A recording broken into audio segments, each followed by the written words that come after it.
What's up, everybody? Welcome to the best 120 minutes of your day.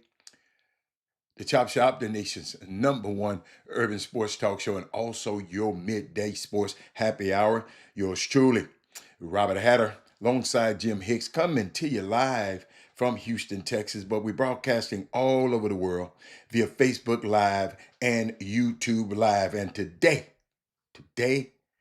is Women Rock Wednesday.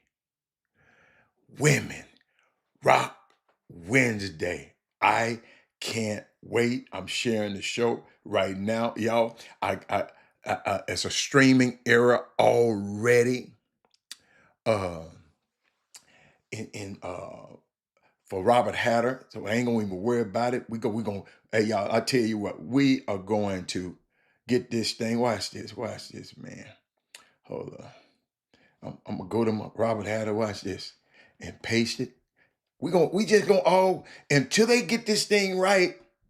We'll just all be over in Facebook until they get this thing right. Now, Chop Shop is still in Chop Shop right now, but until we get this Sean, until we get this thing right, it's on Chop Shop.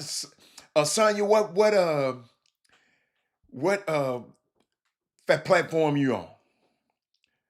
So just get prepared, Sonya, because they done already cut. Sonya, I done sent them people so many notes and trying to get them to get this thing right.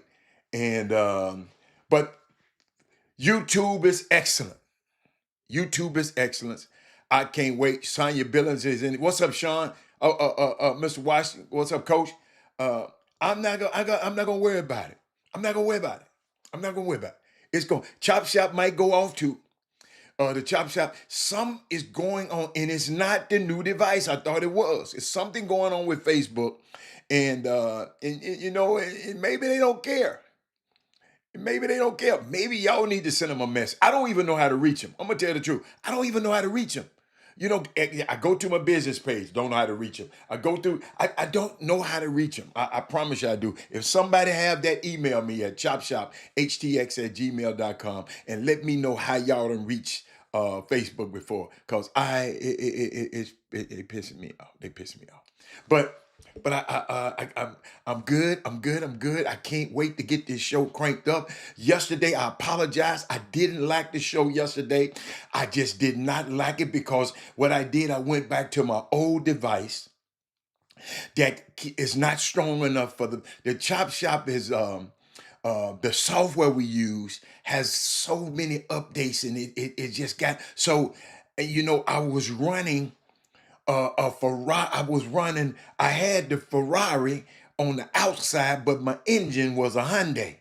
So I had to put the Ferrari engine in the Ferrari. So that's what happened. So I got my engine back in there, and I can't wait to get this show started today. And I just don't know where I want to start. But what's up? What's happening out there, Sonya? Tell me what's happening out there that you want to see. Haven't petted. I'm glad you smart enough to get there. But I think we still. Hold up. Let me see if we still. I just like to know what's going on. You know what I'm saying? I think we still over there messing around. Wait a minute. I just saw it. Okay. All right. Chop Shop Htx. It just went off. Okay. So let me send a message over there to them. Yeah. I got a message for them too. Watch this. I can't wait to get this show started today. Damn, I sound good. That sound good. Let me just leave a message over there. Let me see. Let me tell them to come over here. I mean, I don't know. I wish I knew what was going on. I wish I knew. But boy, I'm not gonna worry about it. Uh, you know, I like to do my thing. Uh, I went on Facebook. I came. See, that's what y'all getting. Look what y'all doing. And y'all is of no fault of mine. It just I see an error message. It just pop up on the screen, and nobody has been able to tell me why. And I'm doing here running hoops and doing all this crazy stuff. Uh, that man said Texas. I haven't seen that. I haven't seen that. because I know sometimes you'll go off clickbait, uh, uh, Darrell Barnes. So I haven't seen where the Texans going to. Ain't nobody sent me no information like that. I don't know where you got your information from, but I keep telling y'all to quit putting that bad dope on. I hope you know. Well, you should have cited your sources.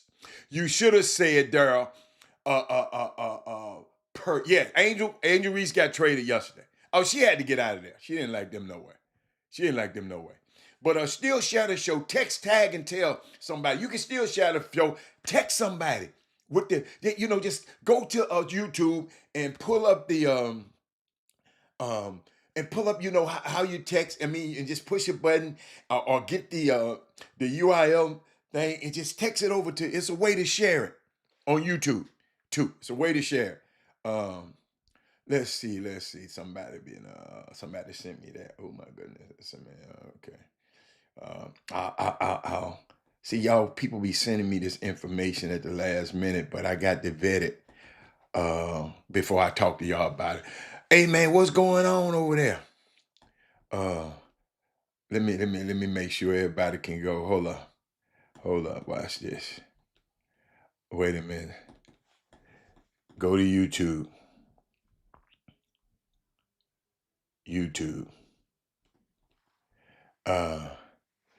But happy Women Rock Wednesday, y'all. Houston Chronicle. Okay. The Houston Chronicle is reporting CJ Stroud. CJ Stroud. Let me see. Let me look. CJ Stroud.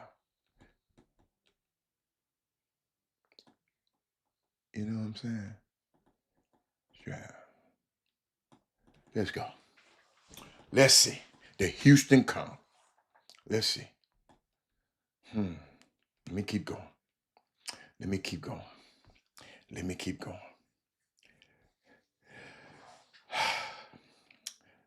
Now, Darrell Barnes, this is what I want you to do. I want you to go because somebody said they exercise his 5th-year option on his contract. That's not an extension. You follow me? So you said the Houston Chronicle. Y'all watch what he said now. The Houston Chronicle. Yeah, where my name at? I ain't put my name up there, y'all. Say my name. Well, where all of that good stuff at? Hold up, y'all. Hold up, man. Hold up, y'all. Hold up. Wait a minute. Hold up. Hold up, y'all. Where my name at? Oh, there it is. I didn't want it that big. Hold up. They didn't put this thing real big on me right here, y'all. Come on, I don't want it that big. Come on. Size that thing, Hatter. Let me put my name up there. Okay, it's up there. But you say he received an extension. Go read it out to us exactly what they say. That is Moody. What's up, baby? Brad, I don't want my people up here not knowing. I'm going through this thing. And ain't nobody sent me. You, the people, sent me stuff like this. And you might be right. But when you put it on this feed, okay, here we go again. The Texans have exercised the 2027 5th-year option on the contracts of CJ Stroud and Will Anderson.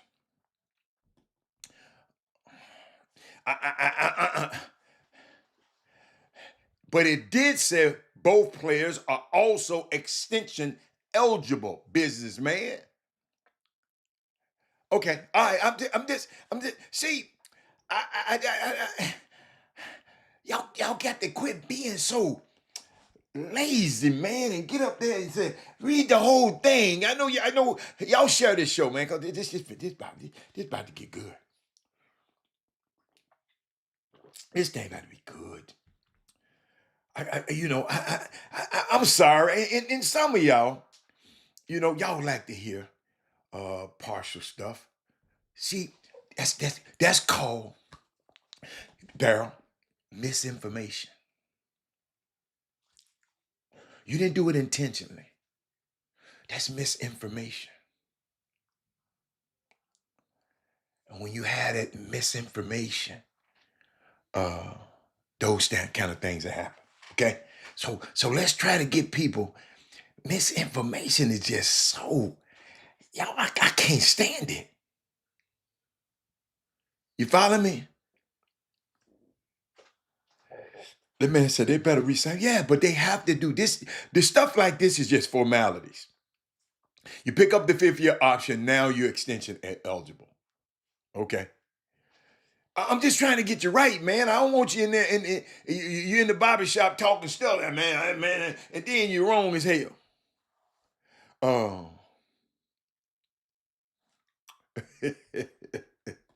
Man, these people crazy. Let me get to the show because I got so much to get to y'all. Yeah. I wish y'all could just hear some of the texts they be doing to me. They be sending me. First of all, congratulations to Johnny Jones.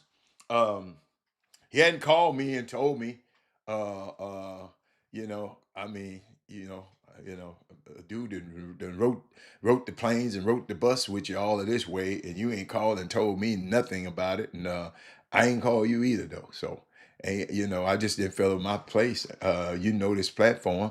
I think you should have reached out and say, hey man, this is what I'm doing. I'm out of there or something. I don't care what you do but just just something going to LSU. I gave y'all a nugget the other day. It should be popping out soon. I gave y'all, if y'all wasn't on this show, y'all got it first on this show before anybody reported it. I told y'all that Damon Stoudemire got a good chance of being on that staff also with Will Wade. I told y'all this last week, and we just gonna see how it work. Shout out again to Mike Boynton. Um, I want to mention his name again. He's a world champ. He's an NCAA champion.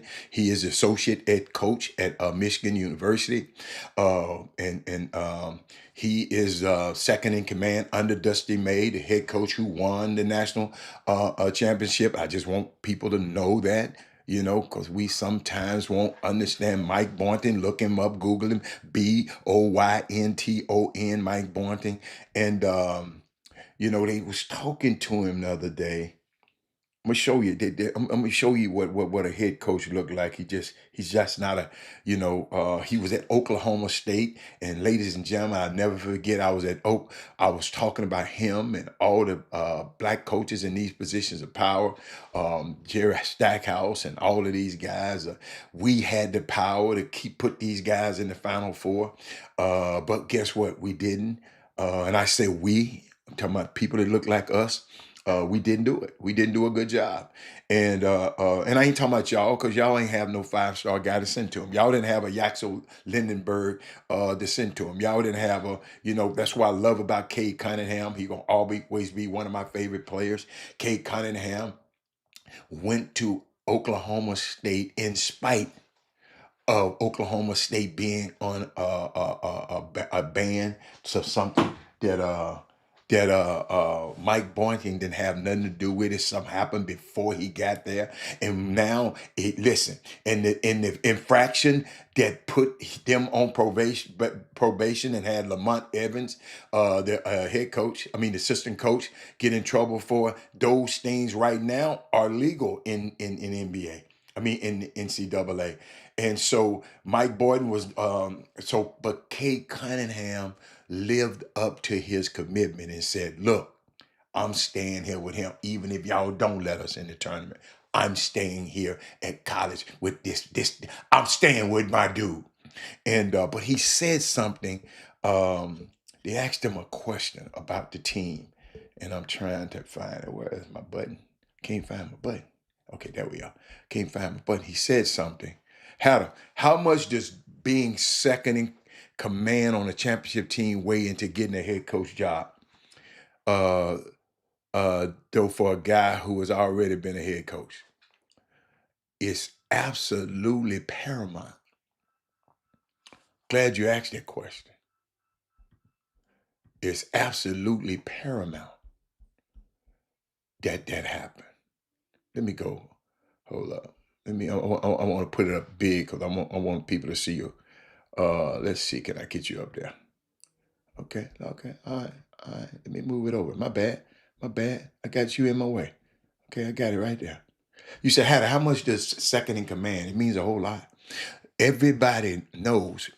And what I would do if Mike, I would put out a media blitz so these presidents and everybody can see that I was the mastermind behind that defense. And I'm gonna explain that to y'all a little bit later. I hope I get a chance to run y'all through some information that I had gotten. Mike Boyden is the guy he hired for defense. Dusty May wanted to do the offense, and I think that's a great question. It means a lot. Darrell Barnes. It means a whole lot, brother, uh, when you can be a national champion and be second in command. It means a whole lot. That's why coach like Dusty May, he was on somebody's staff. That's why he got hired. They looking at your staff. Now black coaches is harder.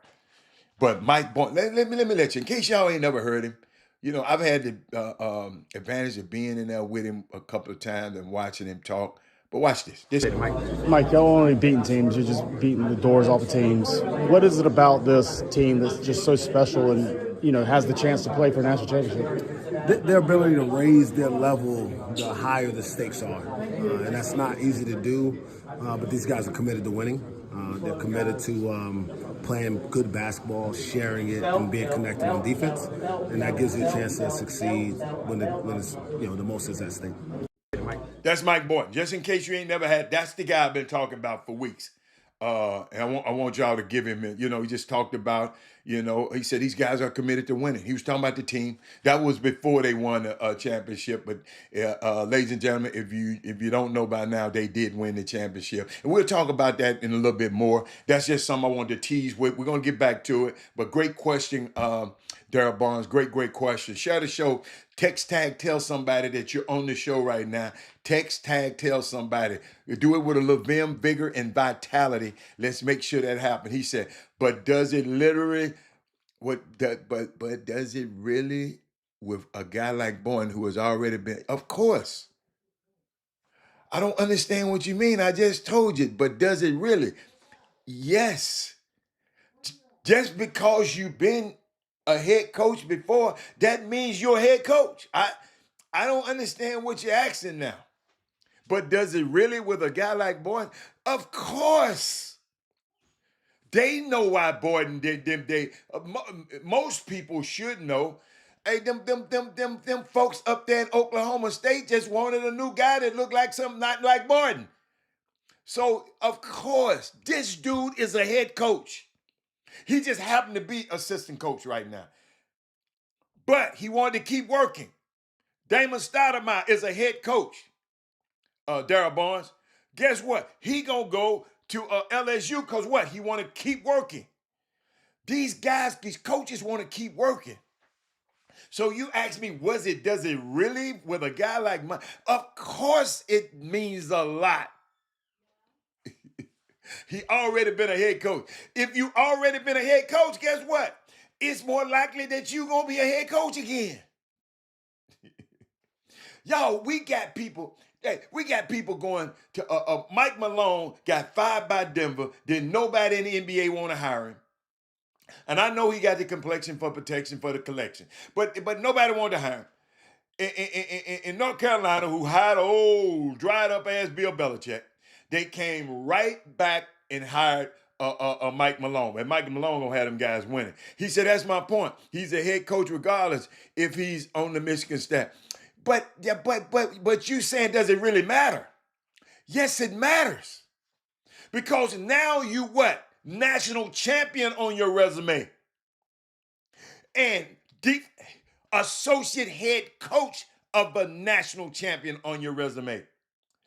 Defensive wizard, defensive masterclass on your resume.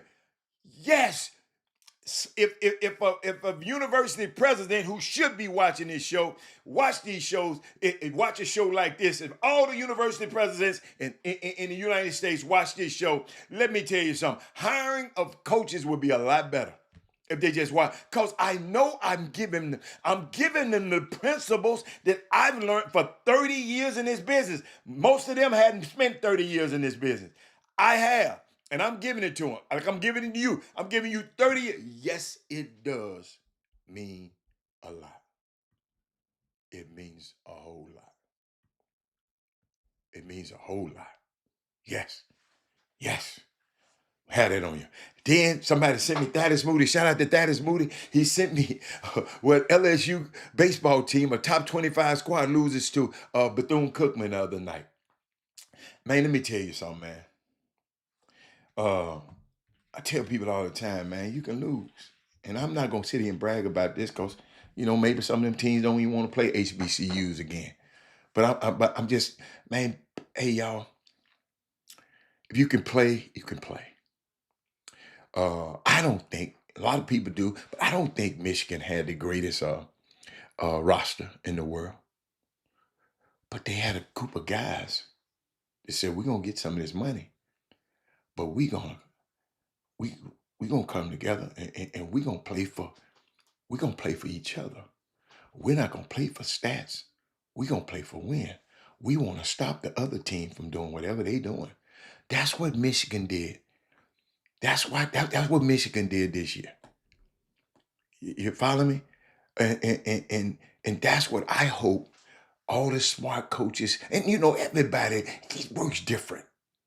All them guys who Michigan spent a lot of money too, but they were 7th in the Big Ten. But they are the champion. It's six more teams in the Big Ten spent more money than Michigan. So it ain't about spending money. And maybe I should talk about that during the show today. Y'all, what else y'all want to talk about? I like that, Darryl Barnes. Give me something else. Give me some, Darryl Barnes, that was too easy. Give me a hard one. Give me a hard one. And you know what, last night, a partner of mine called me right before the game, right? Hold up. The beginning of the game, right? The Rockets was down 28 to about 4 or 5, something like that. 4, they was getting ahead, 12. And I said, man, why are you getting excited about that? This is the NBA. It's 4 quarters. Do y'all know the Rockets came back and beat the Suns last night? Y'all probably wasn't watching Peacock last night, but the Rockets came back and beat them. And I keep trying to tell y'all, man, this NBA, man, these guys are too good. Man, I ain't gonna tell you, like when I went to the game, I went to them 2 games last week. And just, I've been seeing this man his whole career. But I just saw something about Kevin Durant the other night and how high his release is and how pure it looks coming off his hand. Ladies, y'all got to go. Ladies, y'all got to go to basketball games, man. Y'all got to go to one of these pro games, man. This stuff is ridiculous. But I wanted to share that with you. What else I got? Oh, I know what I need to do. What else I got? You know what? Somebody was sitting up and told me, and somebody tweeted this. They said, and I wanted to share this with y'all. They said, y'all very young, but there was a time when we used to spend money buying ringtones. And now, he said, I have a phone on silent for like 7 years. When people do that, it just make me say, did y'all hear what I just said? People, I ain't never did it, but people used to spend money on ringtones on the phone. Now, my phone be silent. And it hit me. Let me make sure my phone's silent. You follow me? We used to assign specific ringtones to people, and now everybody get ignored equally. Have y'all thought about that? Anybody thought about that? I thought it was amazing. I thought it was amazing. I thought it was amazing. Then I saw something else I wanted to show y'all. You know how to go. The young man who was outstanding player of the NCAA tournament, Elliot Cadeau. He everybody ain't gonna lie. He said people calling me sorry.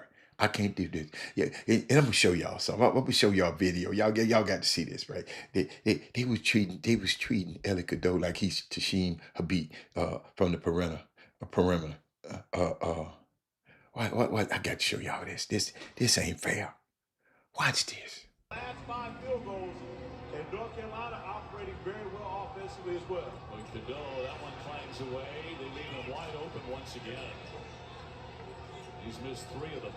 And Cadeau with that much space, he can still penetrate. He doesn't have to stay on the perimeter. He's got a running start to be able to attack. This is again. Last 5 field goals, and North Carolina operating very well offensively as well. But Cadeau, that one clangs away. They leave him wide open once again. He's missed 3 of them. And Cadeau with that much space, he can still penetrate. He doesn't have to stay on the perimeter. He's got a running start to be able to attack. This is again. Last 5 field goals, and North Carolina operating very well offensively as well. But Cadeau, that one clangs away. They leave him wide open once again. He's missed 3 of them. And Cadeau with that much space, he can still penetrate. He doesn't have to stay on the perimeter. He's got a running start to be able to attack. This is again. Last 5 field goals, and North Carolina operating very well offensively as well. But Cadeau, that one clangs away. They leave him wide open. Did y'all see that? Did y'all see that? I was trying to make me a hold up, y'all. I want to try to make me a try to make something for me, cause something happened. There it is. I'm trying to size this thing. Yeah, they've been playing around with my stuff, man. Oh, that's right. It's a new computer. All right, a different computer. My bad. But did y'all see that?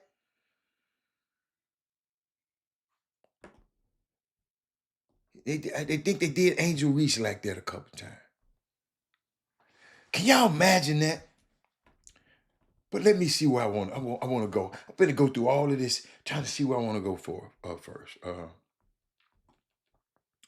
But I got a question for y'all. Let's go. I'm gonna sneak over to the NBA for a minute, then I'm gonna come back. Okay, to college. The NBA regular season is almost over. I think it's a couple of games left, right? And it's part of the season there where you have players on the court that people are not familiar with. You have teams like the Pelicans and the Jazz still playing. But I thought about something last night, and I don't know where did I put it. I got a question for y'all. Who is the deadliest duo in the league?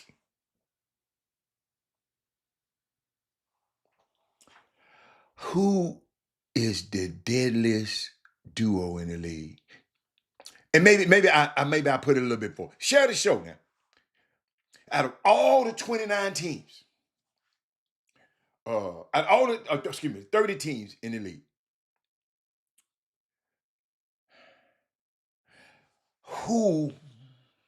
what duo would you rather have down the stretch? I got my guy. Where my people at? I'm talking about right now. In the NBA, right now, coming down the stretch, toward the end of the game, do anybody have a duo that they have to? The Lakers is a hot mess. We ain't talking about them. We ain't talking about no LeBron and no damn Luka. Y'all, we ain't talking about them. But does anybody share the show, somebody? God, I wish it's the only time I be missing Facebook, because y'all know how to share the show. But you can share it from your YouTube. Let me see how you do it. Let me because I don't think y'all know how to do it. Let me go to YouTube. Let me go. Go to YouTube. You know what? No, I didn't do today. I'm gonna go to YouTube, right? Hold on. I got it on. Watch this. I just want. I just want. Let's see. I want to. Y'all just go to the this little button like an arrow pointing to the right. You push on that arrow. You can send a message. You can send it to your Twitter, like I'm about to do right now because I didn't do it earlier. I'm just showing y'all how to do it. What else you can send it to? You can send it to your WhatsApp. You can send it to Facebook. You can send, hold up, I'm finna send it to Facebook, you know, cause it's messed up on, you know, cause the YouTube messed up over there. Facebook ain't doing right. So I'm telling my people on, yeah, I'm just letting y'all know, you can send it to Snapchat. You can send it to the Gmail. You can send it by email. You can send it by Twitter. I mean, you can copy the link. It's got a button. You can copy the link and put it in a message and send it to your friends. It's several ways you can YouTube is several ways you can do it. But let me get back to my regular schedule. I just wanted to let y'all know. Wow. Derek Holcomb, you better quit reading my books. Hey y'all, right now, y'all know my affinity for HBCUs. And this one particular HBU over on 3100 Cleveland Avenue, right? Special one to me. It's called Texas Southern University. The Texas Southern University. Right now, right in the fueling station, they got a big old TV up on the wall where our students get a chance to come and eat their snacks if they want to, study, whatever, and got a big TV on the wall. And Miss Carter and Miss Carter is over there. Kevin Allen is over there, and a track athlete, Ashlyn Bruce is in the building. Ashlyn, he didn't tell me what you run. Don't just tell me you're a track athlete. Tell me what she run. Unless she just run anything. Tell me. I like to know. I love track. Tell me what Miss Ashley run. But shout out to them. Shout out to TSU.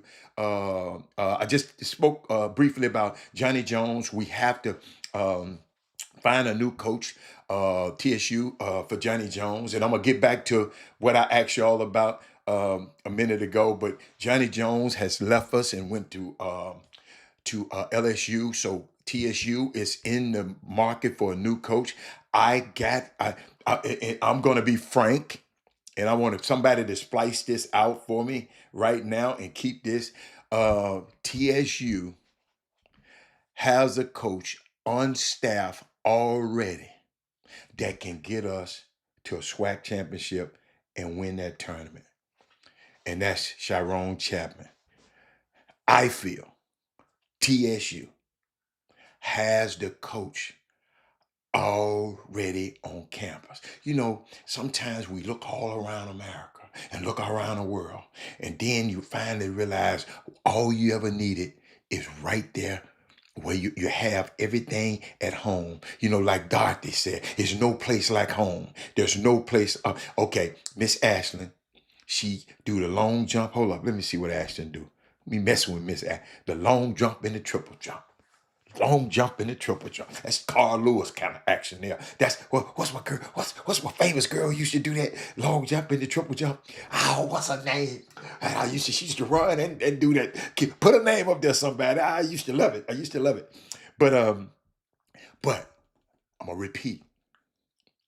To me, a guy who been in this SWAC and calling the games in this SWAC for 5 years. Sharon Chapman. I watched his scouts. I watched how he handles his scouts. I watched how the players respond to him. I want somebody to splice this out and send it back to me.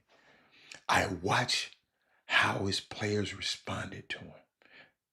Every player on the team looked to him. Johnny is the head coach, but Jackie Johnny Kersey.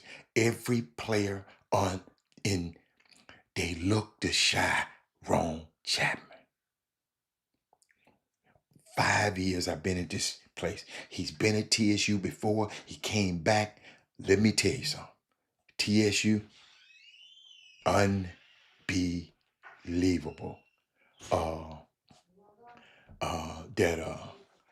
That man, you know what?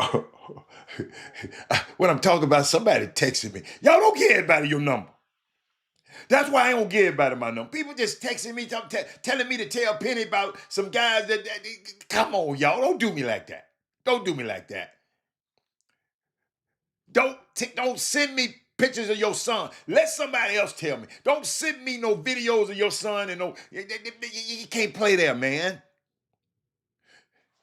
Do me a favor. Send that to John Shire or somebody else. Don't send it. Man, Memphis is a high major program, man. Your son ain't no high major player.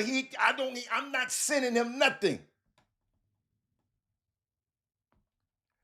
No matter how much I love the kid.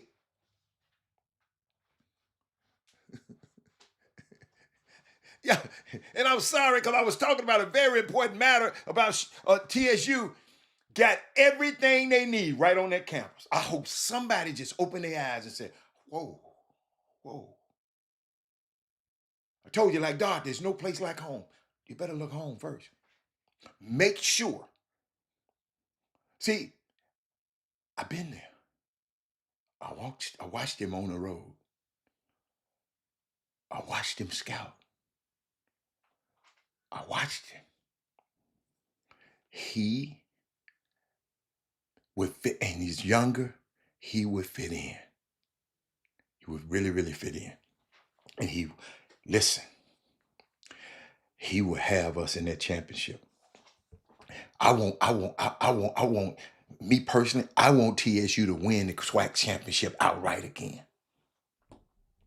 And then go in the tournament and just run through the tournament. Mr. President, the government body, whoever gonna make that decision, take a great, great look at Sharon Chapman. And he's already on the campus. But let me keep going. But yeah, somebody's sending me this. Come on, man. Come on, man. Come on, man. Man, they want to fire this man, and you trying to get your son. If he ain't dominate, I'm gonna leave it alone. But let me keep going. Where was I? I was in a great place. But I asked y'all the question: who is the deadliest duo in the league? Who's the deadly? Let me see. This man said Joker and Murray. Why you say they deadly? Give me your reason why you say they deadly. Okay? Who was that? That is Moody. Derek Hopeman said the same thing. Derek Holcomb said the same thing.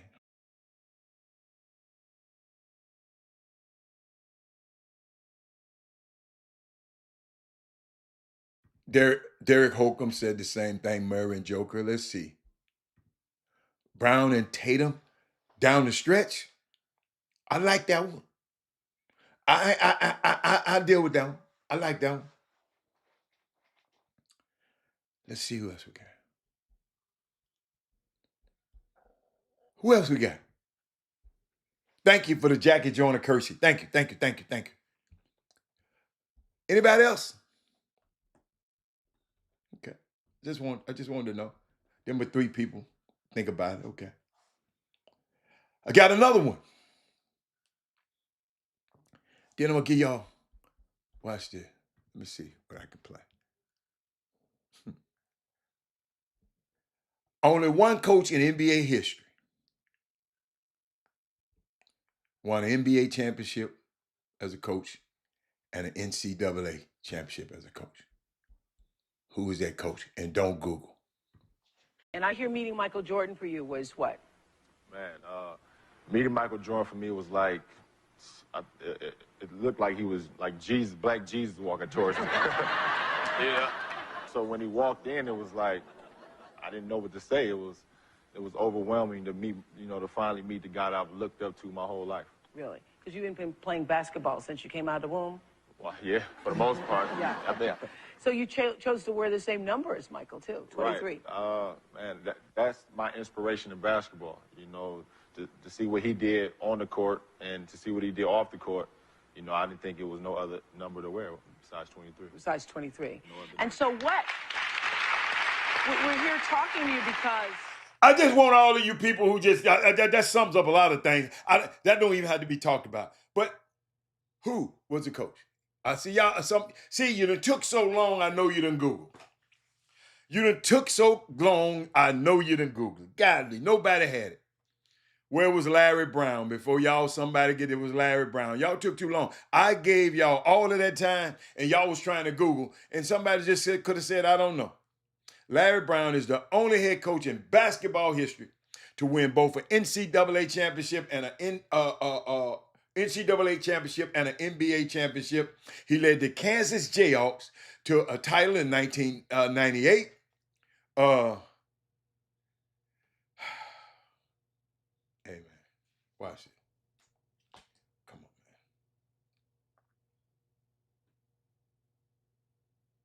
man. I'm on the show.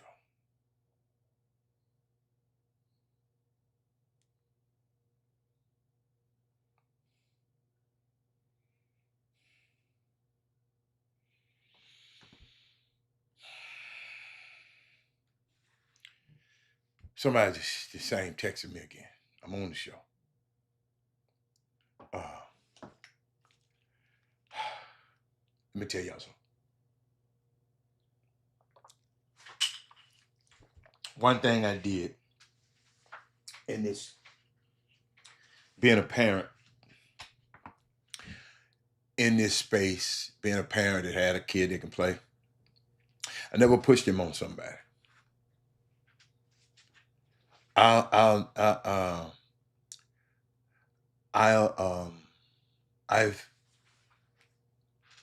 just sit back and just let his play do the work. If y'all don't like him, you don't like him.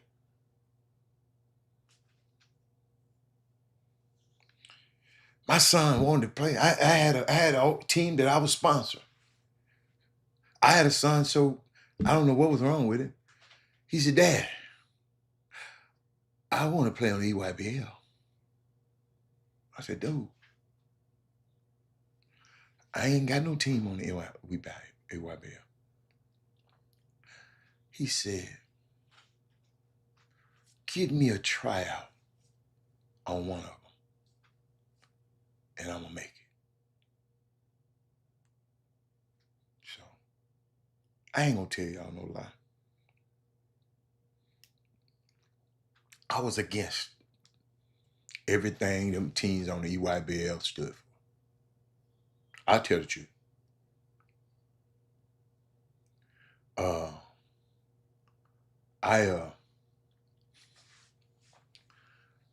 I'm serious. I didn't want him to play for him. Son, I'm sponsoring and paying for a team over here that was built for you. I want to play on the EYBL. I like the sneakers that they get. And you got to be on the EYBL to get them. That's what he told me. So as a dad, I'm like, y'all. I said, I'm going to try to make it happen. Call Alan Branch. I said, man, the guy who helped me start the program, I said, my son want to play on it. See what you can do. Alan Branch asked somebody in this city. He said he wasn't good enough. So my son took it on himself to talk to one of the players, the best player on the Houston Hoops team. I said, man, I want to play on that team. I'll make sure I get you the ball. So the best player on the team said, be in practice.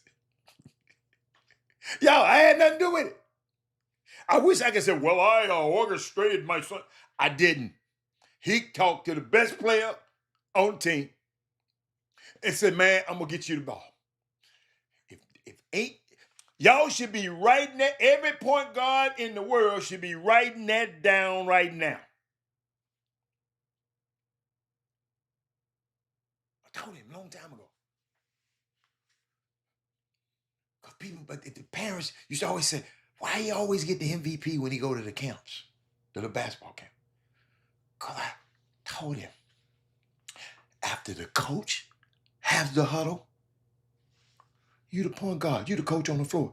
You take your players away from the coach and you have your own huddle. And you tell them, look, keep your head up. When that ball come off the rebound, get that ball directly to me. Get your head up, because I'm going to hit you in the back of the head if you ain't looking. So keep your head up. I'm going to get you the ball. I told him that at a young age.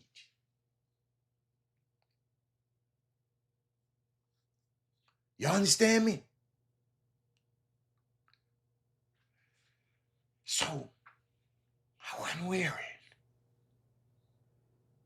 He said, Dad, take me over here. I said, boy, you just going to people.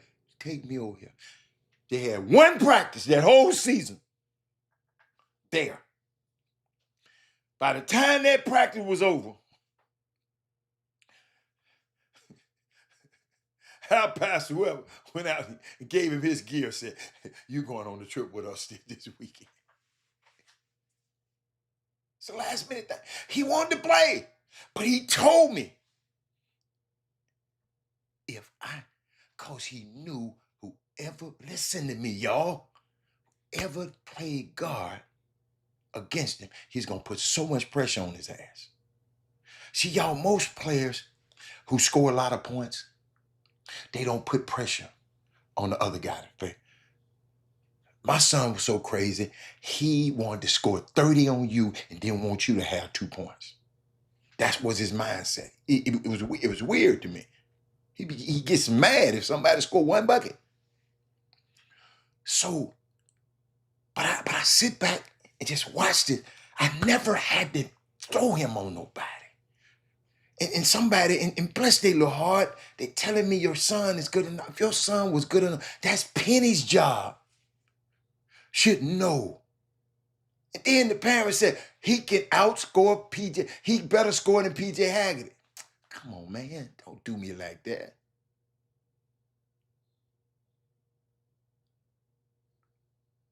So you just got to put, this basketball stuff, man, when you see these young guys, when you see them Michigan, all them guys in Michigan had a story to tell.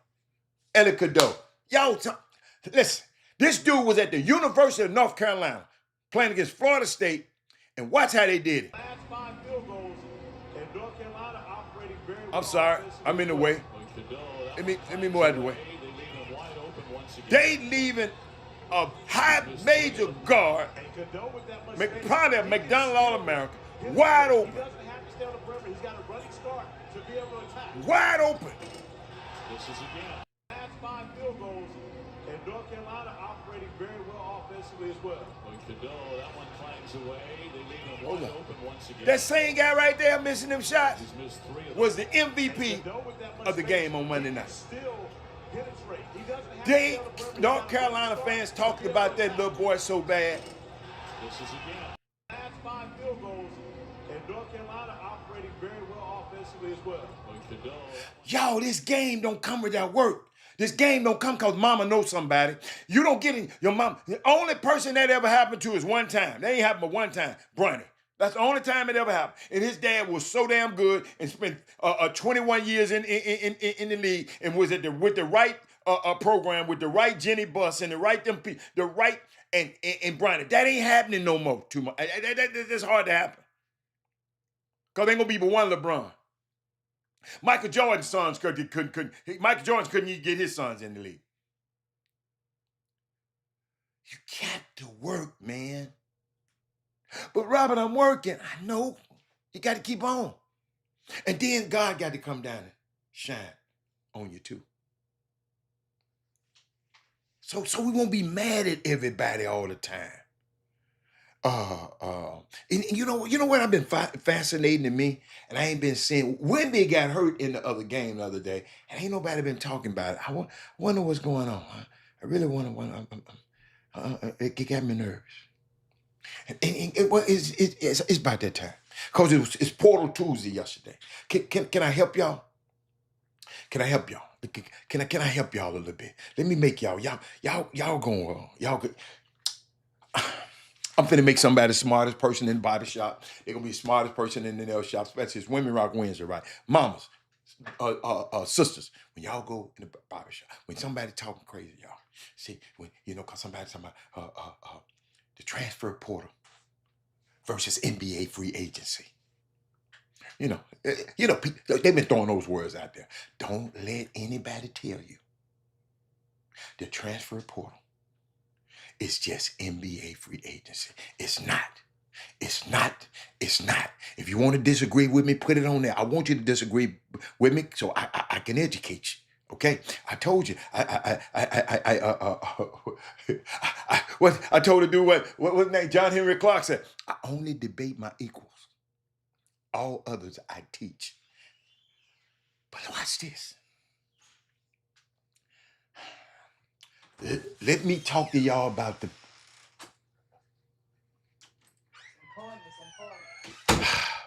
Y'all, I gotta take a quick break. I'm gonna come right back. They bother me. Let me let y'all.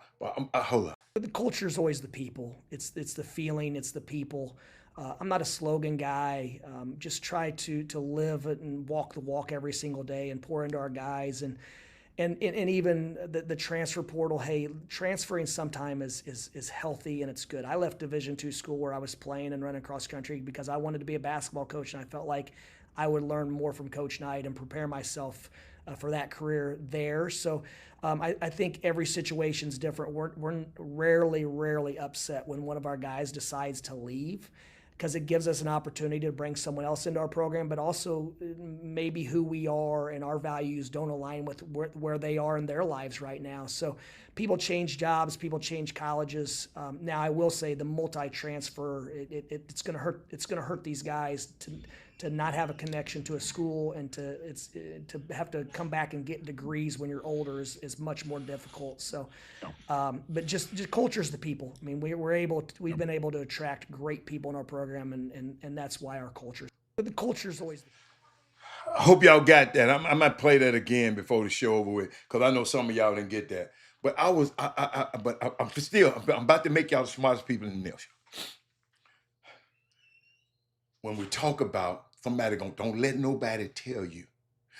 Well, transfer portal is just NBA free agencies now. Thank God. I had a great talk with a mom yesterday, and we just, she thought she knew some stuff, and I just tried to explain to her, and she said, "Oh, okay."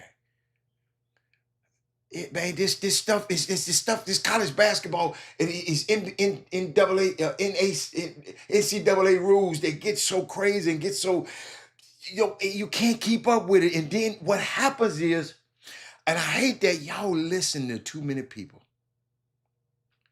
and y'all do, and y'all can't help it because y'all own every Twitter, everything. Even my man, Darryl Barnes, who's a brilliant, smart man, he fell for the Twitter game today. He just didn't read. You got to read the whole thing. You just can't read part of it. You got to read the whole thing. Or and if you don't have time, then just wait till you have time to read the whole thing. But let me help you out. You need to share this now. This is gonna be good. Y'all might, you know what? Y'all might not want to share this because y'all gonna be smarter than everybody. But I would share it if I was y'all. Let me talk to y'all about the 5 biggest differences they gave me today. Difference in NBA transfer portal and NBA free agency. Predictability, number 1. You know who is going to be a free agent in the NBA. It's whoever's contract expires. So you can predict that. You know his contract going to expire. You can predict that. In the portal, it's whoever decides to get in the portal when it's open. There's no predictability. So that's a big difference. Y'all got that? Everybody understand now? Number two is money. In the NBA, all of the money comes from the team. And it's a salary cap on the team. In the portal, the players get rev share from the team and NL money from a third party, the thing called a collective. The NIL things doesn't have a cap on it. The rev share does. The NIL doesn't. Number three, contracts. The NBA has a set length and on their contracts, and the portal, they don't have a contract. Ain't no contract. You gonna pay me this? I'm gonna pay you this. Ain't no contract. Number four, transparency. In the NBA deals are public. You know, for most part, how much they gonna make. But the portal deals, the only way you know about them portal deals, they get leaks. That their bit get leaked out. That's why I tell you them people be lying about how much money they getting. Cause you ain't gonna never see it. It ain't gonna never be printed nowhere. Man, they gave my son $2 million, man. Man, they gave my son 500,000 to go to Boogaloo State, man. You can't prove it. And then number five, matching. The NBA has ways for teams to keep their guys, like matching contracts for restricted free agents. But the transfer portal, chances are they're not coming back to their old team after getting in the portal. Because why would you get in the portal? So anybody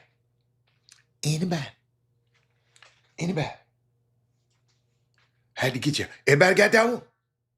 And can I help you? Can I help you a little bit further? If I got anybody out there listen to me, let me know. Let me know. Somebody say something. Somebody say something. I'm here. Keep going. Tell me something. Come on now, I'm ready. Tell me something. Let me give me some water. I played Dusty May a minute ago. You know, he's a champion. When you ball, you get the call. You know what? I'm gonna try to reach out and get Mike Boyne back on the show. He's been on the show before. I mean, it's just, let me see. I think I got his number. Hold on. I wonder if his number changed. Hold on. Let me see.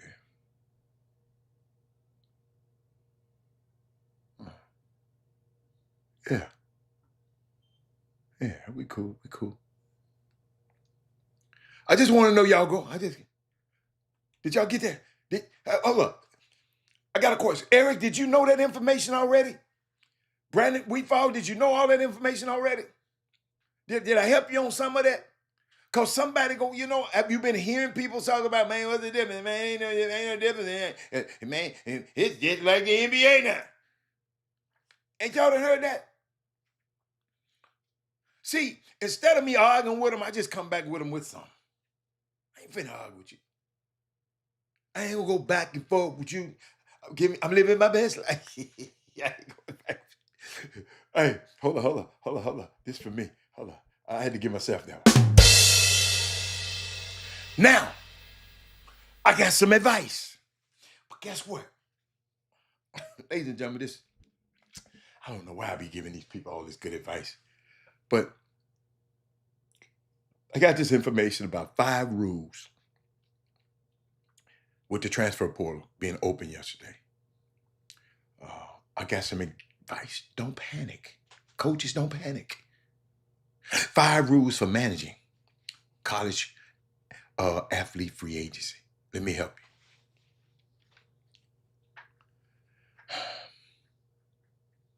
That man said people. Now, Jay Billis know what he talking about. I ain't saying Jay Billis don't know what he talking about. Jay Billis, Jay Billis been on a better side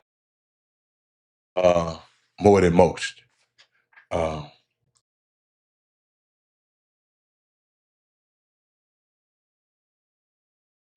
I don't mind him repeating what he says. He good.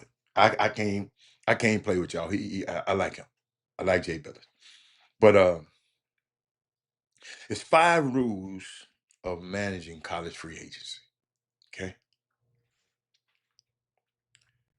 The college basketball transfer opened yesterday, April the 7th, right? Within hours, you know, they said more than the 1,000 Division One men's basketball players had entered. It's a whole lot of figures out there. Some of them figures not right. Even one of the guys putting the figures out there, if you go back and look at it, I'm gonna give you. Let me see. Did I put it? I probably didn't send it to myself. Hold on.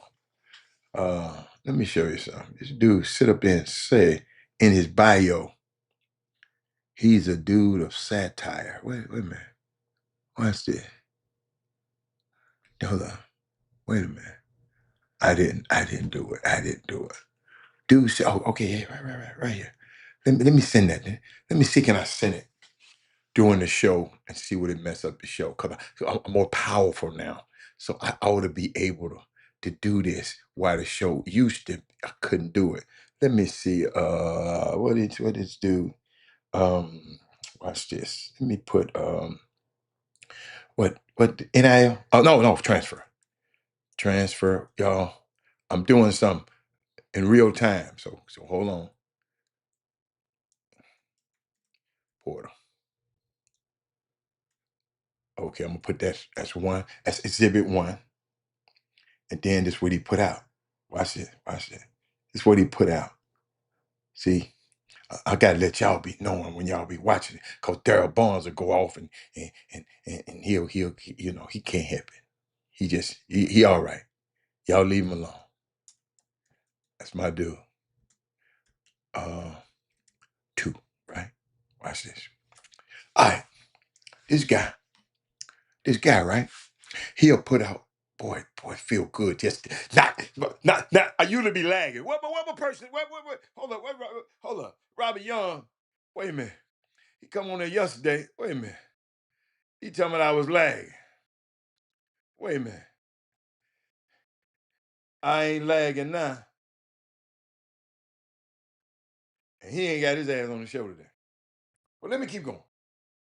This guy. Let me just watch how tweets happen, right? And then I'll go back to it. Let's see. Let's go right here. I want to go. Well, what did dude say? Oh, here we go. This dude put this out right here, like this, right? He'll put that out, right? Can y'all see that? Look at that. Watch it.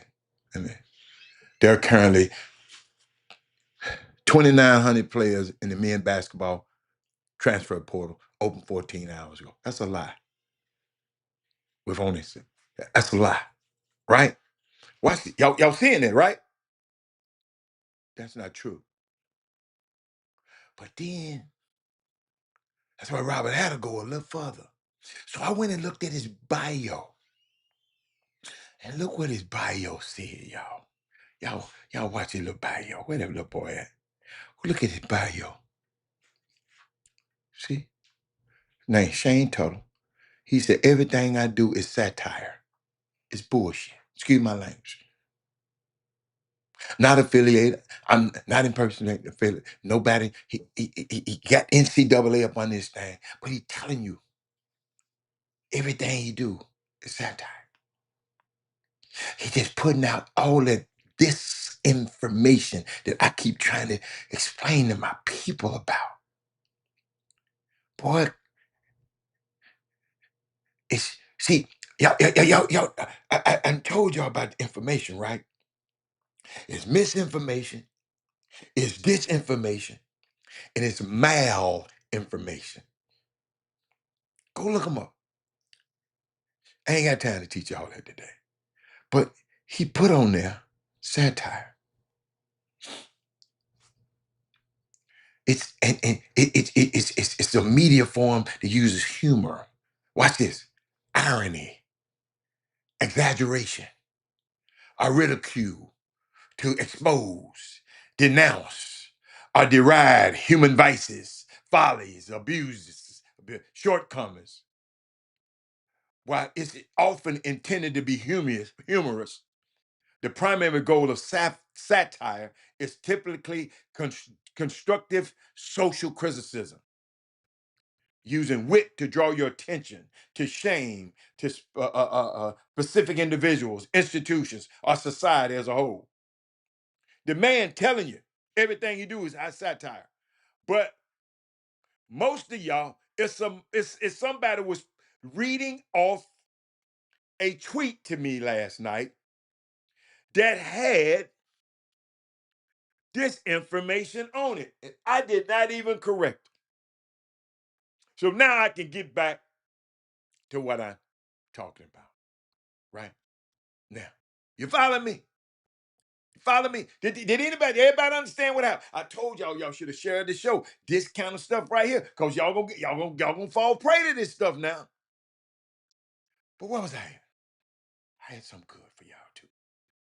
I was talking about so within hours, more than 1,000, not 2,900, Division One men's.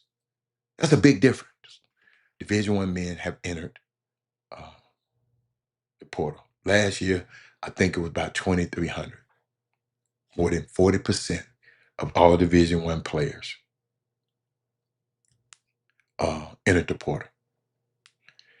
70% of the guys couldn't find a new school and transfer it down. Yes, it's a mess. Yes, it can be improved, preferably with collective bargaining, which I don't think is going to happen, but that can improve it. But that's a fight for another day. And yet, every spring, coaches and boosters convince themselves, parents nervous, everybody nervous, they convince themselves they're one portal class away from a championship. Michigan, all 5 starters came out of the portal.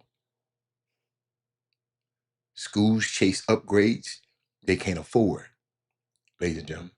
Rosters get blown up because you give one person too much. Budgets get blown. And when it doesn't work out, everybody whine. Everybody whining. The portal isn't the problem. The portal isn't the problem. I'm going to repeat that. The portal is the problem. So y'all should be asking me, well, Robert, what is the problem? The problem is unrealistic expectations and financial indiscipline. That's the problem. To be clear, revenue generating college athletes deserve to be paid their fair share. The problem is market inflation. You got major programs keep bidding prices up and with no end in sight, forcing mid-majors to choose between overspending and watching players that they develop and desperately want to retain leave for significant paydays. That's the reality. Smaller schools need to accept and plan around it, not fight it, and certainly not overspend it. In a classic Saturday Night Live sketch, Steve Martin and what's her name? Annie Peeler. Amy Peeler played a couple drowning in debt, spending money that they didn't have, baffling by why it keeps happening. When a financial expert appears on television with the answer, and the title of his book was "Don't Buy Stuff You Can't Afford."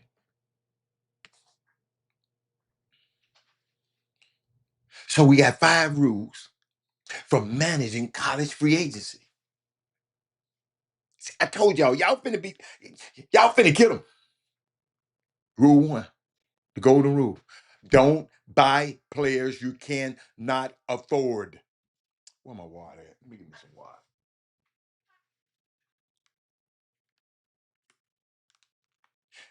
And, and in Kentucky's case, stop buying bombs.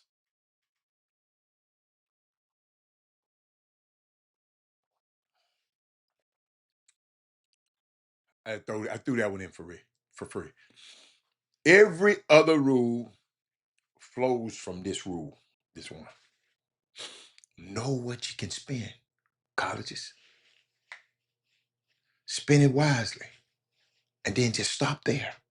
And then go get to work on your guys that you got. The portal will always offer something shinier than what you have. That's a test of discipline, not a reason to overpay. Ladies and gentlemen, go look at that roster for Michigan. Do me a favor, go look at the roster for Michigan. Please tell me that y'all just was, oh, I got to have him. I got to have him. I got to have him. Tell me who you had to have. Eddie Cadeau, y'all already saw MVP. Y'all saw this. Last 5 field goals, and North Carolina operating very well offensively as well. Cadeau, that one clangs away. They left that man wide open.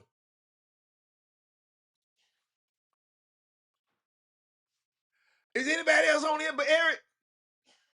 I must not be talking no good stuff today.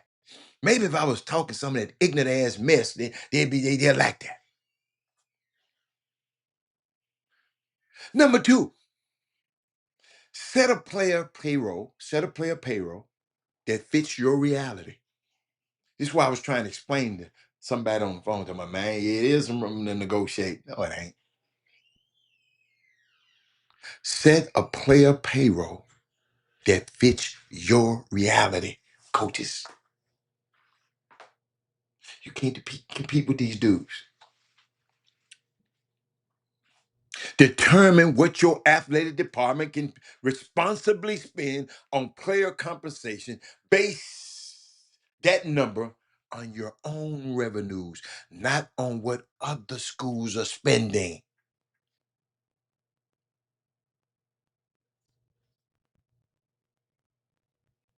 Pay the players what they're worth, but number three, pay the players what they're worth, but don't overpay these dudes.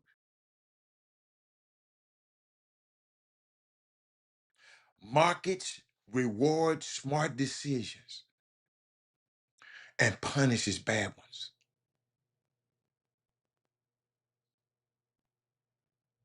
Paying athletes is not the problem.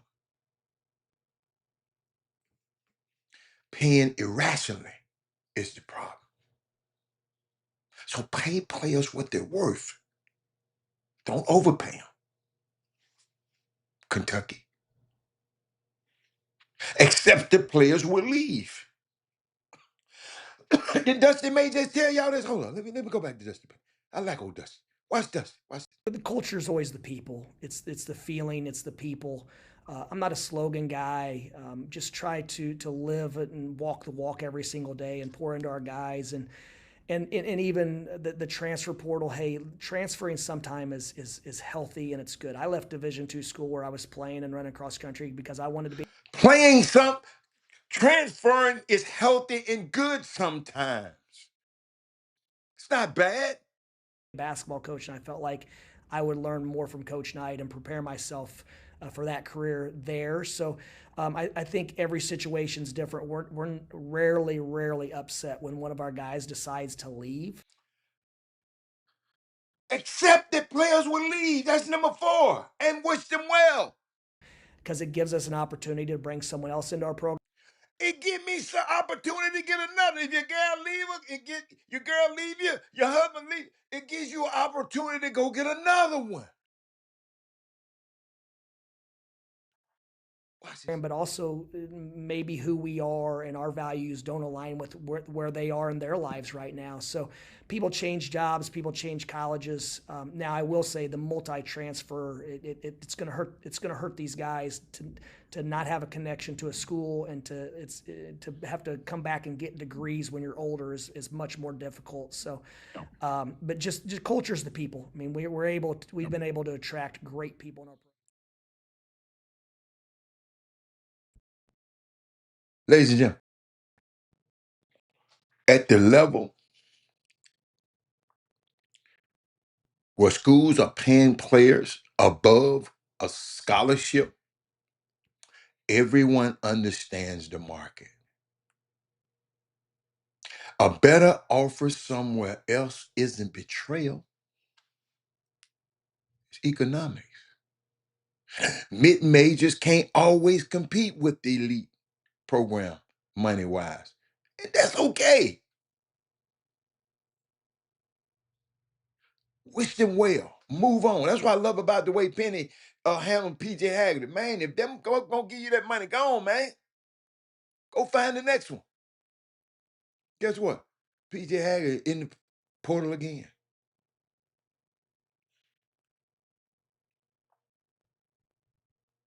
Number 5,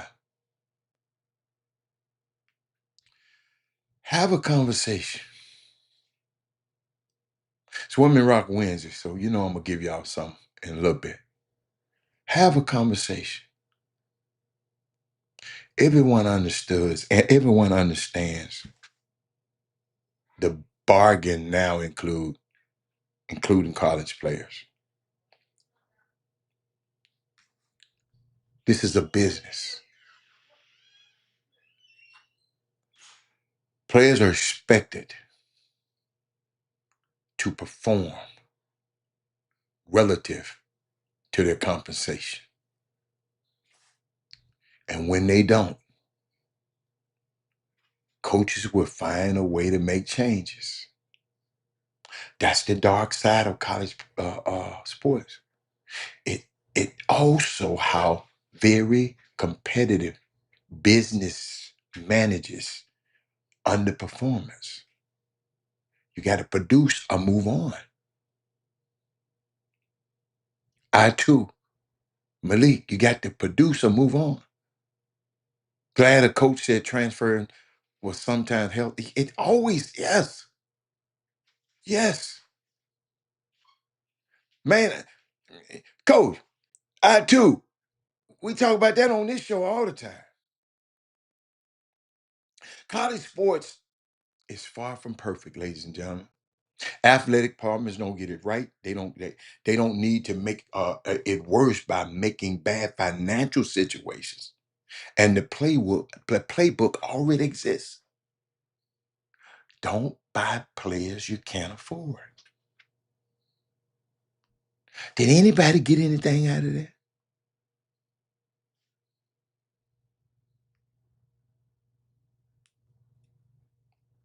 NCAA is exploring a significant change of its eligibility rules right now. Sources tell Yahoo Sports that there was a proposal created, an age-based standard. They're trying to prevent these 28 and 27-year-olds playing these sports. Athletes would have 5 years of eligibility from his 19th birthday or his high school graduation. No red shirts, no waivers. They're trying to do it. It's a big article. Y'all can go read about it if you want to. What else I got? Um, was talking about coaches and players relationships. One of the major reasons players are transferring right now is obviously money. Do anybody on the feed have a player that's transferring right now? Because I want to talk to you. Anybody on the feed? Find somebody. Do you have a player that's transferring? Uh, I'm just curious.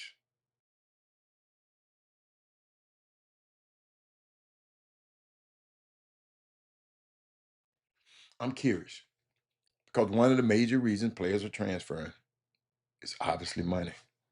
Another major factor is many coaches are no longer willing to invest time, y'all listen to this, and energy and effort that they once did in relationship piece. They don't care no more. Many coaches feel it's a waste of time. If they are renting the players from year to year, why should I waste time developing this dude? He gonna leave me anyway.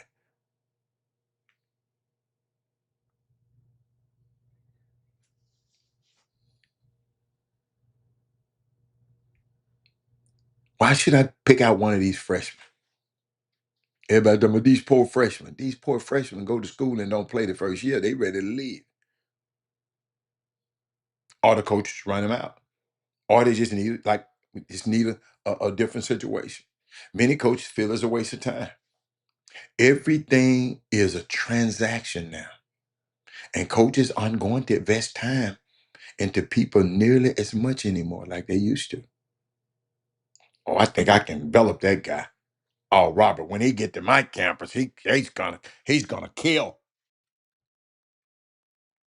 Without the personal connection between coaches and the players, breaking up with a school has never been easier for a player because they ain't got no connection. Who's PJ Haggerty got connection with? I'm just using him because shit, I know about his situation. So.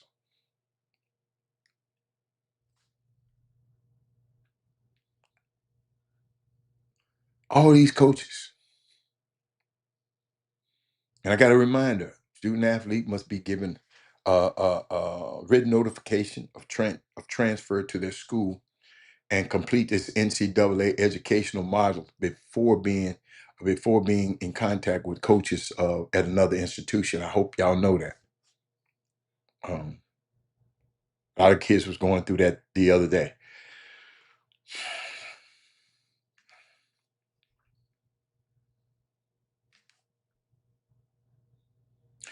Then somebody said, Hatter, are you hearing a lot of coaches talking about developing players these days? Just curious. No, they don't have time. Let's say I just gave you a perfect example.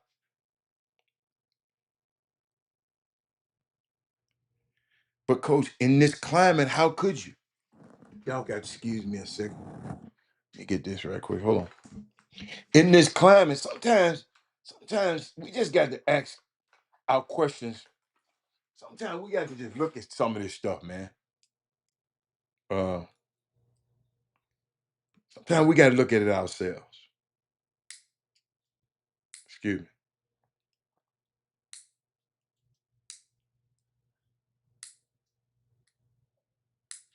Sometimes we got to look at this stuff. I go get this freshman, right? If he plays, if he don't play that much, if I'm developing, I develop him for somebody else for the next year.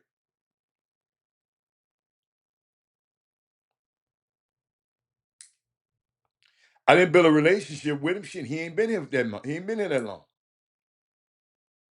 He got here in June and his ass gone here in April.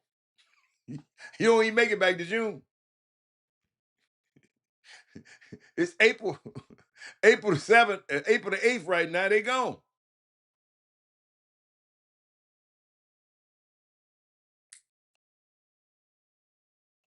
Y'all listening? What's going on out here?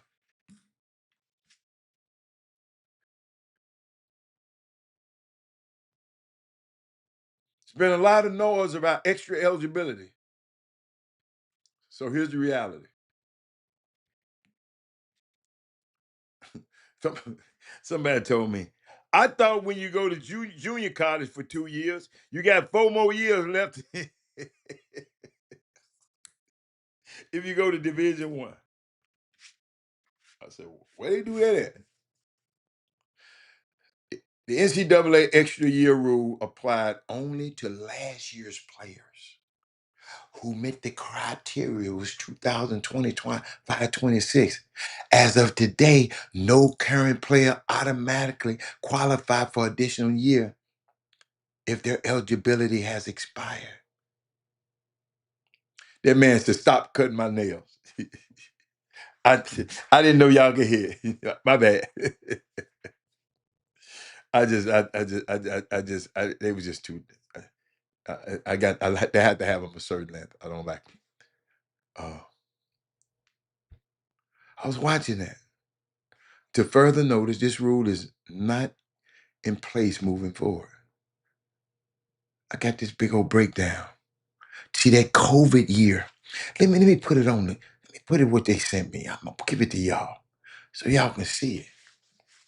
That COVID thing, that COVID thing, that extra year, that COVID thing is over, y'all.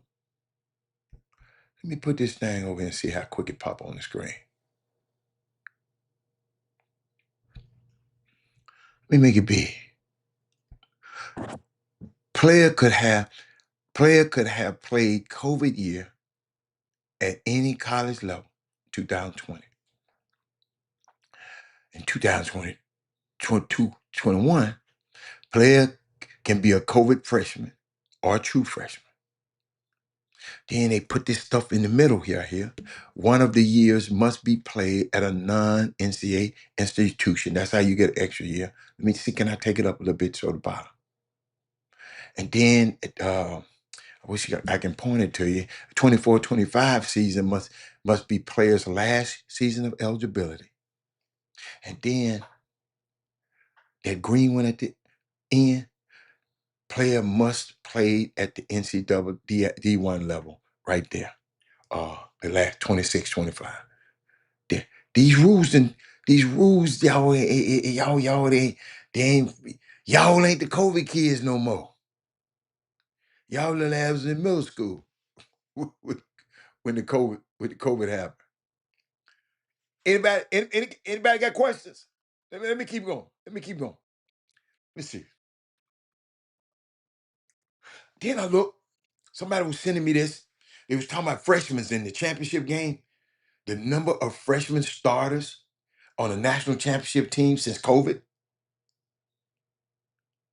In 2021, Baylor, 0. In the starting lineup now. 2022, 0. Kansas won. 2023, UConn won. 0.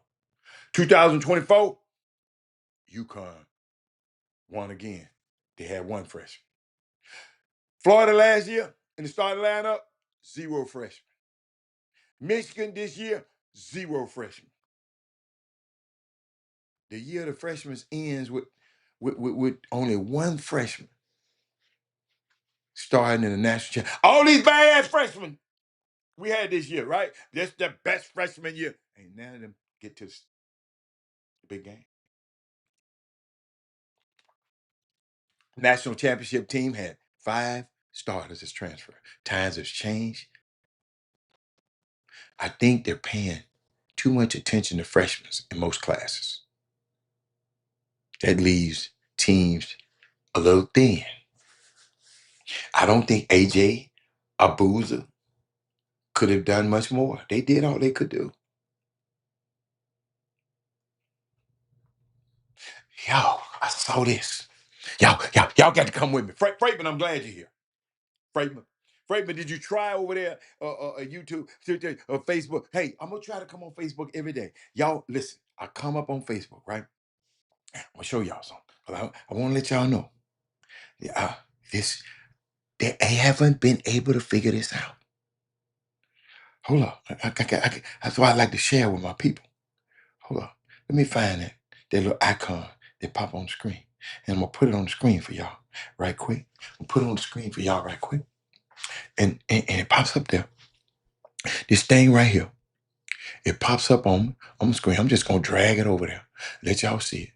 This little piece of shit. Watch it. Streaming error. Streaming to Robert had a Facebook stop because of an error. Do you want to watch this? They always tell me, do I want to end the whole broadcast or just continue without Robert Hatter? So I said continue without it. Then Chop Shop page come up and do the same damn thing. And I'm getting sick of it, and I'm getting sick of it, and I'm getting sick of it.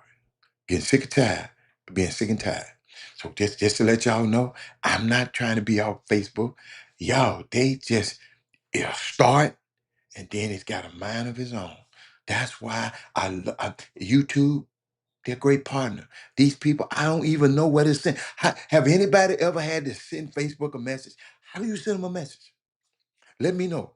Send it to me at chopshophtx@gmail.com. So let me get back to this business. I was about to tell y'all.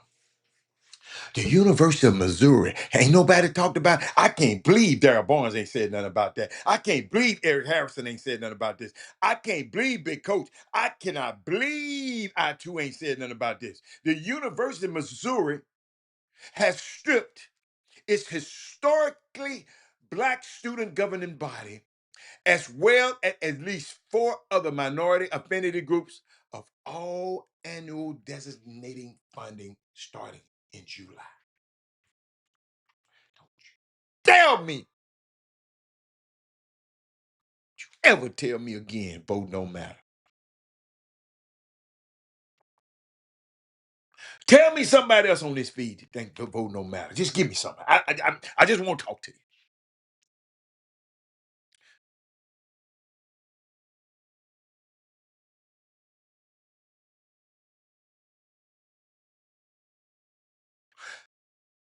This is part of higher education crisis that always speaks to the hostile climate toward black students.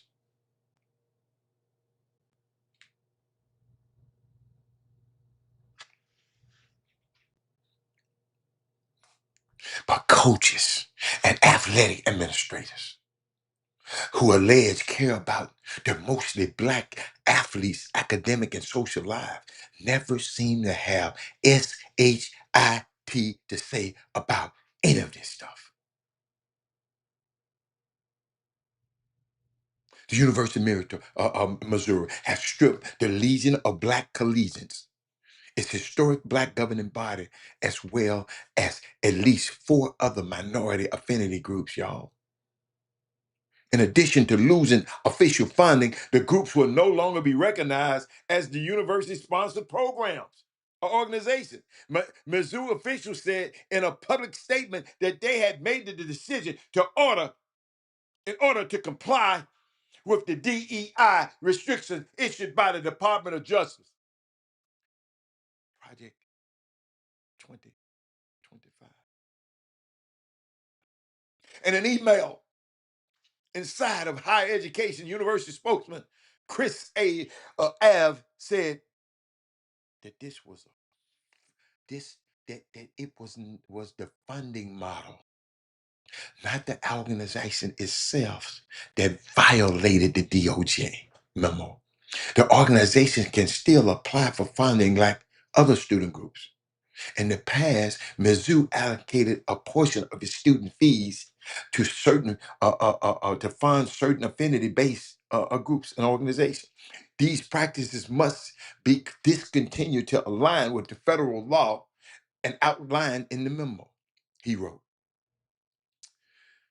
as a public institution, failure to follow federal law will risk forfeiture of significant federal funds that we receive to support our student financial aid, research, and university program.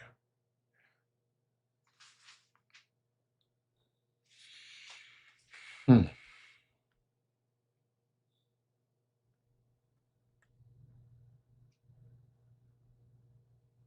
I'm just, I'm just, I'm just going down the rest of that information.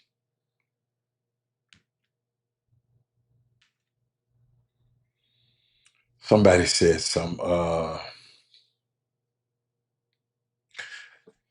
hold up, the national, hold up, wait a minute, watch this. They said, to the Morgan said, others says LBC and the more than 25 black student support groups group it supports, like the campus chapters of the National Association of Black Journalists and National Society of Black Engineers, will have to find a way to operate on a tighter budget.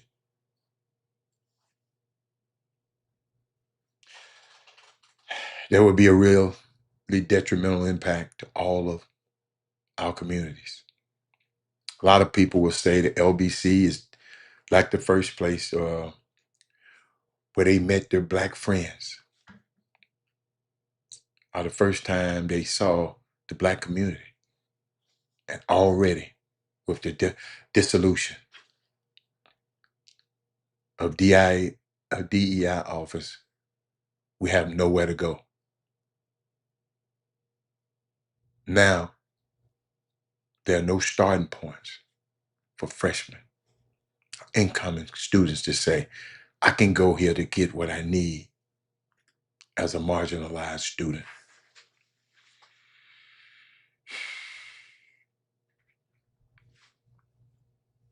What time is it?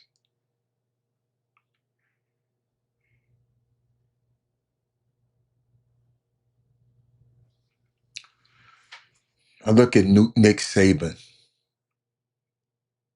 and the things he says to a lot of our athletes, and they had learned from it, black and white, about character, about discipline, being outstanding at what you do.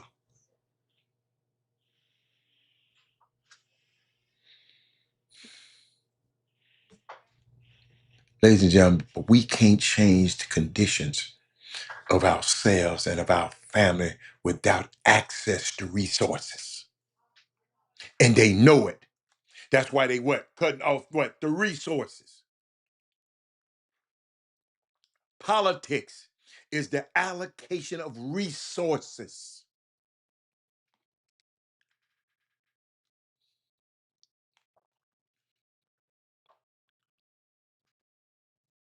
And what I doubt if you can go to Alabama or Missouri and graduate from Alabama and then be treated fairly as a vendor at the University of Alabama. You done graduated from there, you come back to sales, you come back, you got a product, and how they would treat you as a vendor. I know you can't be in Alabama and think you're going to be treated fairly by the criminal justice system. But we keep sending our kids there to play football. Keep sending our kids there to play basketball. I don't know where in think about the little young guy who got caught with the weed. But we might not even hear about the fun of that little boy no more because he's not going to be treated fairly. That's why I eased up often. I don't know if there is anywhere in the country that people of color get treated totally fairly. And I just have to keep being real about this, y'all. Some of y'all might not care, but I care. But I know there are places that the legacy of slavery is stronger, and the attitudes around agency and wealth creation and being fair are either more aligned with our interests or less aligned with our interests. I think it's time that we really start thinking about if it's my child or someone in my family or someone in my community or someone I love that they're a great athlete, that they have an opportunity to play at the Division I college level. I'd be damned if I'm going to Alabama. I'd be damned if I'm going to Georgia. I'd be damned if I'm going to Missouri. I'd be damned if I'm going to go to Mississippi. And if they're going to Florida or any of these states that want to reverse the names of the Army bases and make sure that any of their history or their relatives or their suffering or the trauma that has been put upon Black people and people of color is totally erased. Y'all, our kids are not safe space. These are not safe spaces for our kids. My son going to LSU. My son going to, man, it's not safe. Your ass ain't no athlete. It's not safe.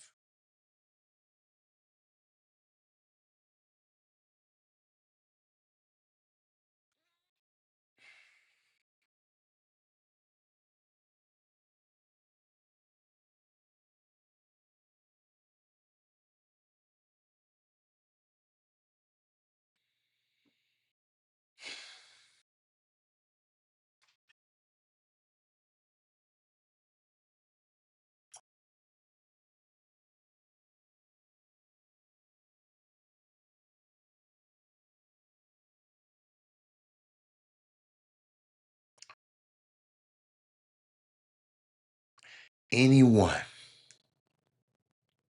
that profits off you being blind will never teach you or inspire you to see.